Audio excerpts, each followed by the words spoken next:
بسم اللہ الرحمن الرحیم۔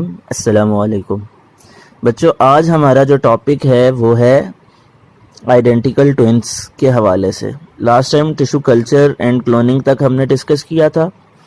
آئیڈینٹیکل ٹوئنس سے کیا مراد ہے؟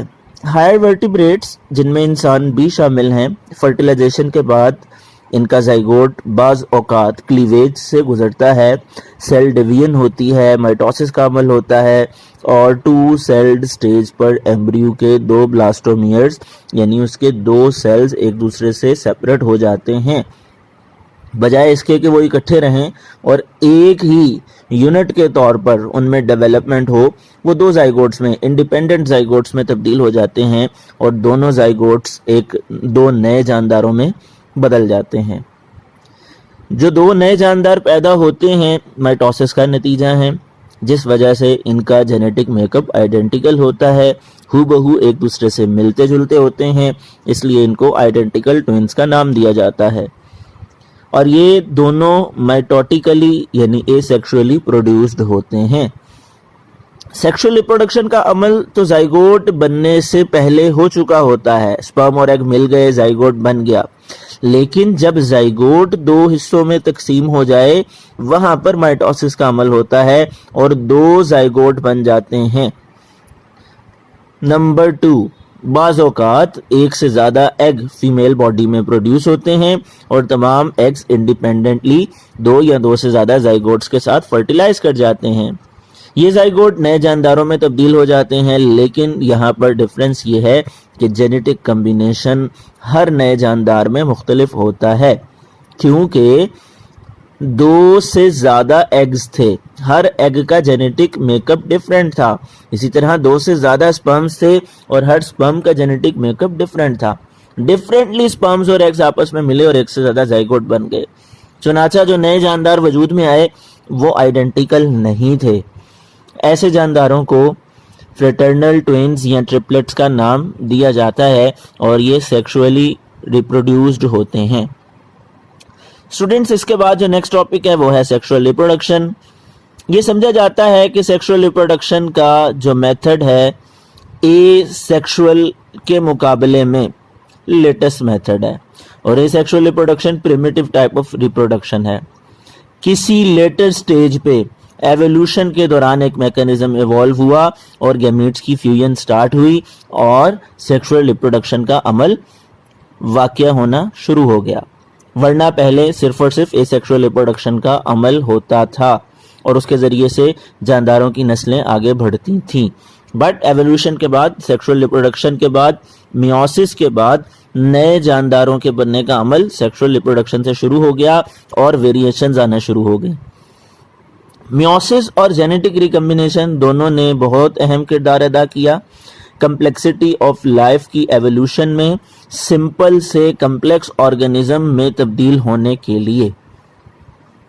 میوسس اور جینیٹک ریکمبینیشن کے اہم کردار کی وجہ سے زندگی مزید پیچیدہ شکل میں تبدیل ہوئی اور گیمیٹس کی مختلف شکلیں اور آئیڈینٹیکل گیمیٹس اور heterogametic stage of motile male gametes اور نان موٹائل فیمیل گیمیٹس، یہ سارے ایوولوشنری سٹیجز آئے۔ Sexual reproduction asexual reproduction کے مقابلے میں فائدہ مند ہے، اور ان دونوں طریقہ ہائے کار میں کیا ڈفرنس ہے ان کو ڈسکس کر لیتے ہیں۔ اے سیکشول اور sexual reproduction. Asexual reproduction میں صرف ایک پیرنٹ انوالو ہوتا ہے، جبکہ سیکشول ریپروڈکشن میں 2 پیرنٹس انوالو ہوتے ہیں۔ اے سیکشول ریپروڈکشن میں گیمیٹس پروڈیوس نہیں ہوتے، البتہ سیکشول ریپروڈکشن میں گیمیٹس پروڈیوس ہوتے ہیں اور یہ ہیپلوئڈ ہوتے ہیں اور نیوکلیائی آف 2 گیمیٹس آپس میں فیوز ہوتے ہیں تو ڈپلوئڈ زائگوٹ بنتا ہے۔ اے سیکشول ریپروڈکشن میں میوسس موجود نہیں ہوتی، جبکہ سیکشول ریپروڈکشن میں میوسس موجود ہوتی ہے، اور meiosis is present at some stage in life cycle to prevent chromosome doubling in every generation۔ Meiosis کا فائدہ یہ ہوتا ہے کہ یہ ریڈکشن ڈویژن ہے اور کروموسوم نمبرز کو نیکسٹ جنریشنز میں مینٹین رکھتی ہے۔ اے سیکشول ریپروڈکشن میں آف سپرنگ پیرنٹس جیسے ہوتے ہیں، جبکہ سیکشول ریپروڈکشن میں ویریشنز کی وجہ سے نئے بننے والے جاندار اپنے پیرنٹ سے مختلف ہوتے ہیں۔ اے سیکشول ریپروڈکشن کا عمل پودوں میں زیادہ تر پایا جاتا ہے، اور لیس ڈفرینشیٹڈ اینیملز میں اور مائکرو آرگینزمز میں پایا جاتا ہے.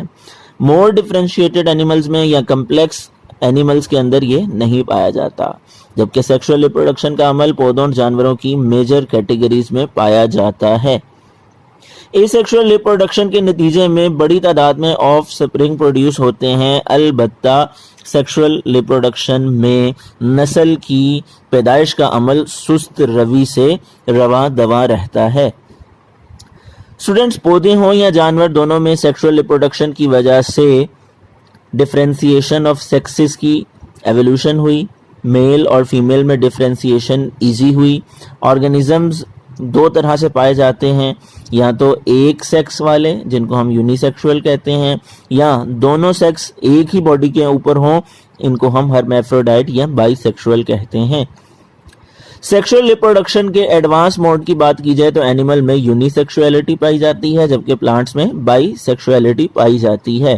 یعنی اینیملز میں میل اور فیمیل سیپریٹ باڈی رکھتے ہیں، سیپریٹ انڈیویجولز ہیں، جبکہ پلانٹس میں ایک ہی باڈی کے اوپر عموماً میل اور فیمیل پارٹس موجود ہوتے ہیں. اسی طرح بائی سیکشولیٹی کے برعکس ٹیپ ورم اور ارتھ ورم میں جیسا کہ ہوتا ہے، کراس فرٹیلائزیشن کا عمل جینیٹک ریکمبینیشن کے فوائد کو حاصل کرنے کے لیے پودوں میں پایا جاتا ہے.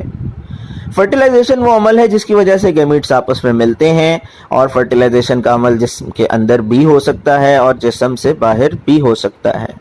اگر یہ عمل جسم کے اندر ہو تو اس کو انٹرنل فرٹیلائزیشن کہا جاتا ہے، اور اگر جسم سے باہر ہو تو اس کو ایکسٹرنل فرٹیلائزیشن کا نام دیا جاتا ہے. اسٹوڈنٹس، ایکسٹرنل فرٹیلائزیشن کے عمل کے لیے ایکویٹک انوائرمنٹ کا ہونا، پانی والے میڈیم کا ہونا ضروری ہے، جہاں میل گیمیٹس تک پہنچنے کے لیے میل گیمیٹس سوم کر کے ان تک جا سکیں. ڈیولپمنٹ کا عمل بھی ایکسٹرنل ہوتا ہے، کیونکہ کانسٹنٹ یا stable conditions of water available ہوتی ہیں. ٹیریسٹریل کنڈیشنز یعنی زمینی حالات کی بات کی جائے تو فرٹیلائزیشن زیادہ تر انٹرنل ہوتی ہے، جاندار کے جسم میں ہوتی ہے. سپرمز کو فیمیل باڈی میں انجیکٹ کیا جاتا ہے جہاں فرٹیلائزیشن کا عمل ہوتا ہے، اور اس کی وجہ سے ڈیولپمنٹ کا عمل ایکسٹرنل بھی ہو سکتا ہے، جیسا کہ برڈز ہیں اور ریپٹائلز ہیں. فرٹیلائزیشن جسم کے اندر ہوئی اور فرٹیلائزیشن کے بعد ایگ لے ہوا. ایگ لے ہونے کے بعد ایگ کی کیئر کرنے کے لیے فیمیل نے اس کے اوپر بیٹھ کر ایک خاص ٹائم پیریڈ گزارا، اس کو ہیٹ پرووائڈ کی اور ایک نیا بچہ پیدا ہوا. دوسری صورت انٹرنل فرٹیلائزیشن ہی کی طرح انٹرنل ڈیولپمنٹ کی ہے، اور انٹرنل ڈیولپمنٹ کی ایگزامپل ہیومن ہیں. انسانوں میں انٹرنل فرٹیلائزیشن اور انٹرنل ڈیولپمنٹ ہوتی ہے، اور جب بچے کی نشو و نما ہو جاتی ہے تو اس کی پیدائش ہوتی ہے. وہ جاندار کہ جو انڈے دیتے ہیں ان کو اووی پیرس کہا جاتا ہے، اور وہ میملز کہ جن کے اندر انٹرنل فرٹیلائزیشن اور انٹرنل ڈیولپمنٹ ہوتی ہے اور بچوں کی پیدائش ہوتی ہے، ان کو ہم ویوی پیرس کہتے ہیں. اسی طرح سے کچھ میملز ایسے ہیں جیسا کہ ڈک بل پلیٹیپس اور اسپائنی اینٹ ایٹر، ان میں انٹرنل فرٹیلائزیشن اور انٹرنل ڈیولپمنٹ ہوتی ہے. بچے کی نشو نما ایک شیلڈ ایگ میں ہوتی ہے، اور جب ڈیولپمنٹ مکمل ہو جاتی ہے تو ایگ لے کیا جاتا ہے. ایگ لے کرنے کے بعد جب یہ ٹوٹتا ہے تو بچہ نکلتا ہے. ان کو ہم اووی ویوی پیرس کہتے ہیں. ویوی پیرس اور اووی ویوی پیرس اینیمل اپنے بچوں کو زیادہ حفاظت مہیا کرتے ہیں ڈیولپمنٹ کے دوران. نرشمنٹ یعنی خوراک دینے کا عمل یا تو ذخیرہ شدہ خوراک کے ذریعے سے ایگ میں ہوتا ہے، یا پلیسنٹا کے ذریعے سے ماں کے جسم سے بچہ خوراک لیتا ہے، جیسا کہ انسانوں میں. اسٹوڈنٹس، یہ آج کا ٹاپک تھا، اور امید ہے آپ لوگوں کو سمجھ آ گئی ہوگی. اپنا خیال رکھیے گا. اگلے لیکچر میں دوبارہ ملاقات ہوتی ہے. اللہ حافظ.